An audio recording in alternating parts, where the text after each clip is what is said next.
You tell me how a president in the middle of a pandemic has got time for this bullshit. Are you kidding me? Over the weekend, Donald Trump announced a new trade deal with the European Union.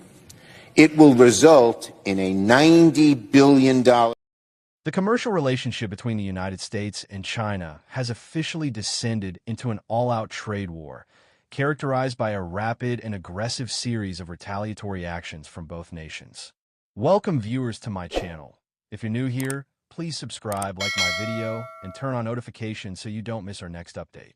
This conflict, which originated with the U.S. President Donald Trump's Liberation Day package, has seen both sides implement increasingly severe tariffs and highly targeted restrictions that are not only upending established patterns of international trade, but are also posing a direct threat to the fundamental stability of the global economic order.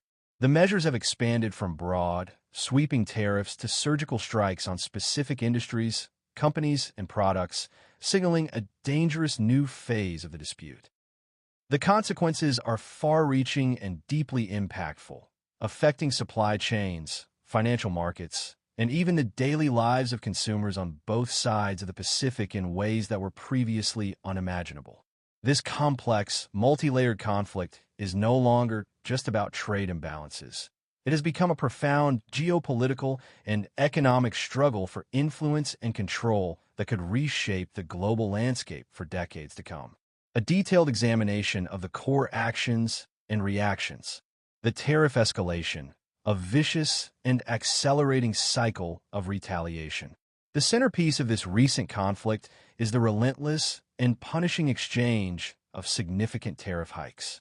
In a move that underscored its unwavering resolve, China officially announced a new and substantial 34% tariff on imported goods from the United States, slated to take effect on April 10th. This was a direct, symmetrical, and powerful response to a U.S. levy of the exact same amount on Chinese goods.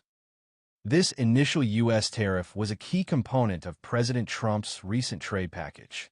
However, the situation is even more dire for Chinese exports because this new 34% tariff is being stacked on top of previously announced duties. This compounding effect means that the total tariff rate on some Chinese products could soar to a staggering 54% or even higher, creating a formidable and potentially insurmountable financial barrier for many goods attempting to enter the U.S. market. The cumulative impact of these tariffs is a significant blow to Chinese exporters, forcing them to either absorb the cost or pass it on to American importers and, ultimately, consumers. In a broader and more comprehensive measure, the U.S. administration also imposed a 10% tariff on all goods from China, a policy designed to create a blanket economic pressure on virtually the entire spectrum of imported products. This move aims to make all Chinese goods less competitive in the American market, pushing businesses to seek alternative suppliers. Furthermore, in a policy shift with major implications for the burgeoning e-commerce sector, the administration has eliminated the duty-free status for low-value parcels under the de minimis entry program.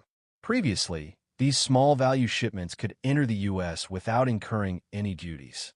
Now, they will be forced to undergo a full customs clearance process and will be subject to tariffs ranging from 10% to 35%. The administration has publicly framed this as an emergency measure to combat the illegal shipment of fentanyl and precursor chemicals into the U.S.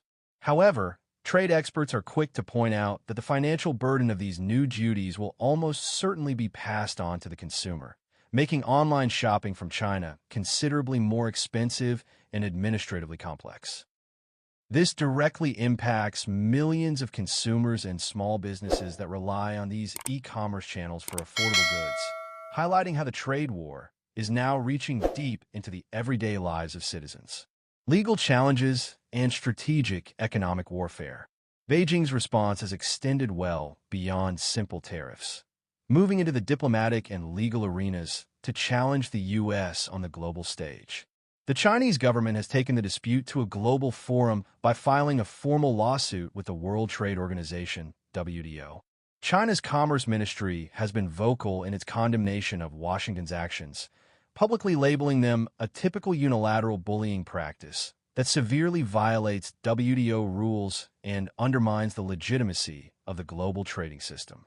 The ministry's official statement argues that the U.S. is damaging the rights of other members and is actively sabotaging the rules-based multilateral trading system and the broader international economic order. This legal challenge is a clear signal of China's intent to use every available tool, from economic might to international law, to fight what it considers to be unfair and illegal trade aggression. The outcome of this lawsuit could have significant ramifications for the future of the WTO itself and the rules that govern global trade. In a more strategic and potentially devastating move, China is leveraging its near monopoly on the production of rare earths, a group of critical minerals essential for modern technology and defense. The country announced new export restrictions on these materials, which are used in everything from computer chips and EV batteries to aerospace components and defense systems.